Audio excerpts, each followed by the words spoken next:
जय Hind all Indians. मी गोपाल भानुशाली। ज्याप्रमाणे आज एक नवीन विषय आम्ही ज्याप्रमाणे विषय घेत असतो, महानगरपालिका हे भ्रष्टाचाराचे युक्त महानगरपालिका आहे। ते तर आहेच, त्याचा विषय नाही, पण आज विषय मित्रांनो नवीन ठिकाणी आलो आहे। नवीन ॲक्च्युली जुना जे आहे ते, पण निर्देशन कमी येतो। राज्य उत्पादन शुल्क भवन ठाणे या कार्यालय अंतर्गत आता विषय तक्रारीची काय आहे। सदर या ठिकाणी जे SP आता सध्या जे त्यांच्या कारभार आहे ते श्री प्रवीण तांबे साहेब आहे। या ठिकाणी DDC साहेब आहे, प्रदीप पवार साहेब।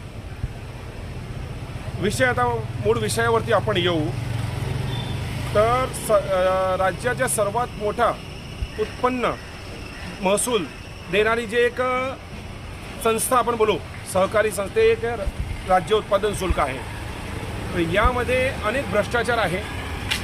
संबंधित अधिकारी ज्यांना जे कर्तव्य दिलेला गेला आहे ते अधिकारी ते कर्तव्य करत नाही।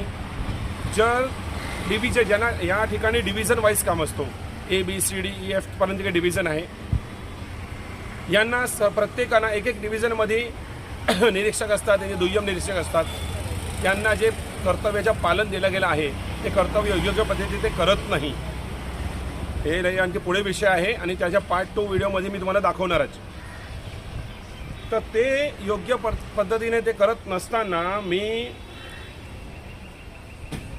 SP श्री प्रवीण तांबे साहेब यांना दिनांक 3/12/2024 रोजी A डिव्हिजनचे जे कर्तव्यात कसूर करणारे अधिकारी आहे रमेश बिराजदार, जे निरीक्षक आहे ते आणि त्यांचे अंतर्गत जे दुय्यम निरीक्षक आहे त्यांची पण मी तक्रार दिली होती की संबंधित अधिकारी हे योग्य पद्धतीने त्यांना जे कार्य दिले गेले आहे ते कार्य करत नाही।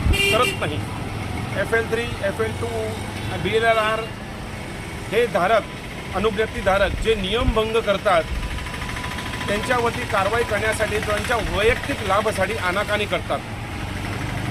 दुसरं आहे B डिव्हिजन, त्यांचे निरीक्षक आहे JM खिल्लारे साहेब। हे पण आपण बघू शकता त्यांची तक्रार करण्यात आली 12/12/2024। तिसरा, या दोघे डिव्हिजनपेक्षा जे अधिक कर्तव्यात कसूर बोलू का लापरवाह अधिकारी बोलू मी, तर ते आहे E डिव्हिजनचे आनंद पवार। यांची तक्रार करण्यात आली होती 6/12/2024। आता आपण बघू तक्रारी